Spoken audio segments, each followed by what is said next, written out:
Please subscribe and click on the bell icon to get the latest updates.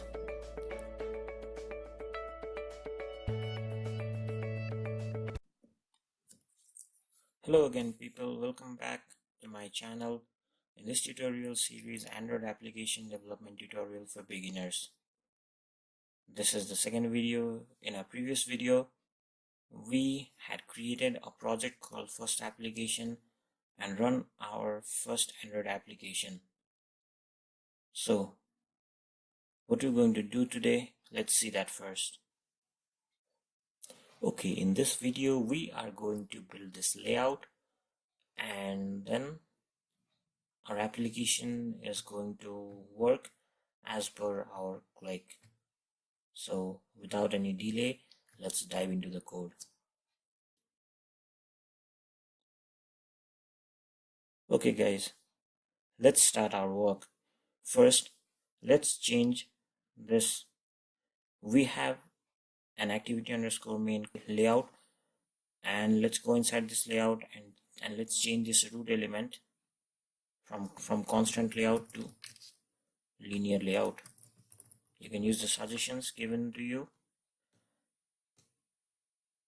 and the most important property in this linear layout is actually the layout height and the layout width, right? And then let's remove this component called text view, and let's also watch the preview here. Alright people, the preview has come up. Now let's remove this and for some time, and let's remove these two statements too. So the most important property that you need to have in case of linear layout are the Android layout width and Android layout height. Alright, the main property of linear layout is that it supports two ways of component placement. Either you can place your component vertically, like one after the other. If you create a component, one component here, the other component can be placed vertically below or horizontally to the side of the first component. For that you need to introduce Android orientation here. You need to illustrate that. Okay, let's keep it vertical and let's introduce our first component called button.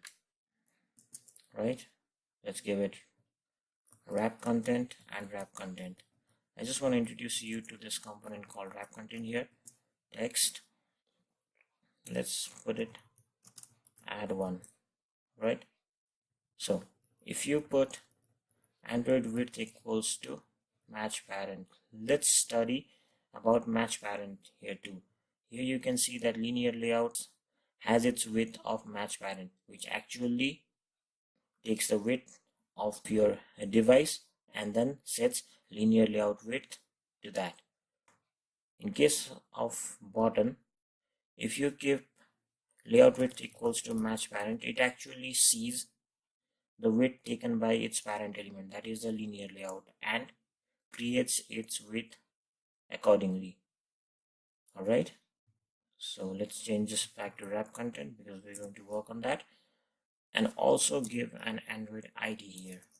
The Android ID is actually a reference ID. It's a unique identifier for your components to be introduced in Java.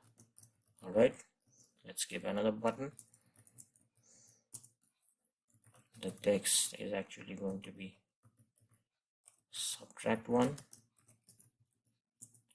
and we give an ID here, that is sub btn. Okay, we also need a text view, wrap content. Let's keep our text as 0. Let's keep our text as 0, and let's give it a text size of something 30 dp, right? So that we can see our number here, or maybe increase it more. Okay, 50 dp, so we can clearly see that our number has been set to 0. Also, let's take it in between.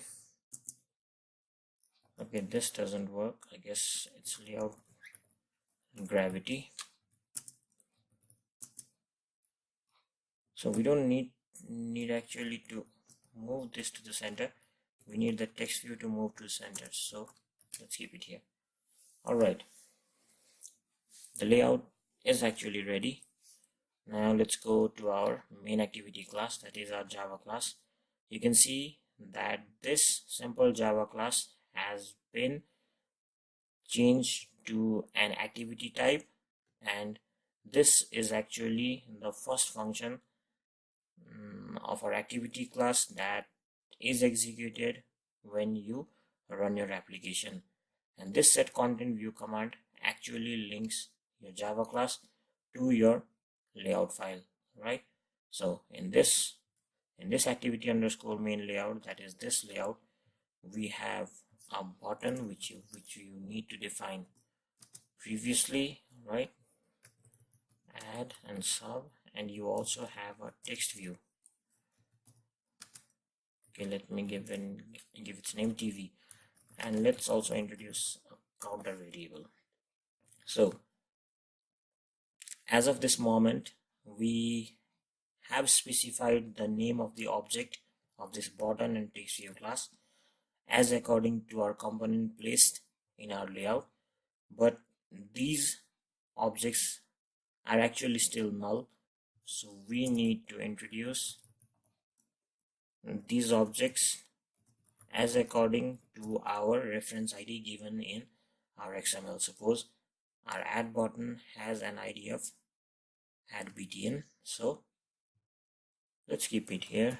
Find view by ID r.id.add btn, right? Again, sub equals to button find view by ID r.id.sub btn. Also tv equals to text view find view by ID r.id. I'm not sure if I've given ID to this component. Okay, we left it, so let's add an ID. Okay, let's set it to result, right? So keep result here. Okay, we had these three components that we have successfully defined here. Now we need to place clicks in these two buttons. So please follow up with me. Add dot set on click listener new on click listener. So this is a new interface that we have implemented and its corresponding function. Now whatever statement we write inside this function will be executed when you click the add button. So what you need to do here is we need to increase our counter by 1, that is count plus plus, or count equal to count plus 1, and then we need to display this result in our third component, that is text view. So let's change this integer type to string and then display it. Alright, again similarly in case of sub, we go for sub dot set on click listener new on click listener, again count minus minus as per our logic, sorry, and tv dot set text string dot value of count, right? So our project is almost complete. We don't have anything more to write, I guess, and since we haven't added any Java classes or anything, we don't need to edit this manifest file right now, right here.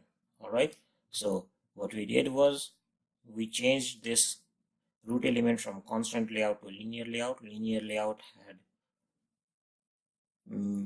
two main properties, parameters, that were width and height, and also we needed to specify the orientation upon which the components would be based inside this linear layout. Alright, and we introduced three components: the first button, that is add btn, the second button, that is sub btn, and the third text view, that is our result.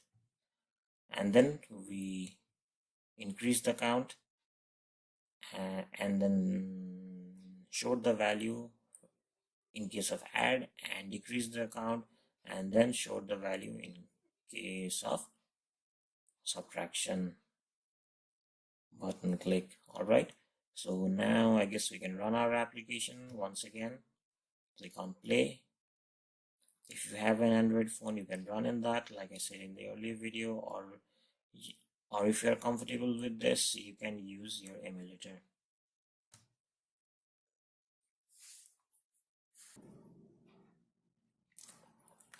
Alright people, our emulator has started and our activity is being launched. Okay, we have successfully run our application. Now let's test it. We press add 1, the counter is being incremented and so is our result. And when we press subtract, the counter is being decremented and so is our result. Alright guys, this much for today. In our coming video, we're going to talk more about layout components, introduce new components, and explore the Java section much more than in this video. Hope you like this video. Please like, comment, and subscribe, and stay tuned for the upcoming video. Thank you.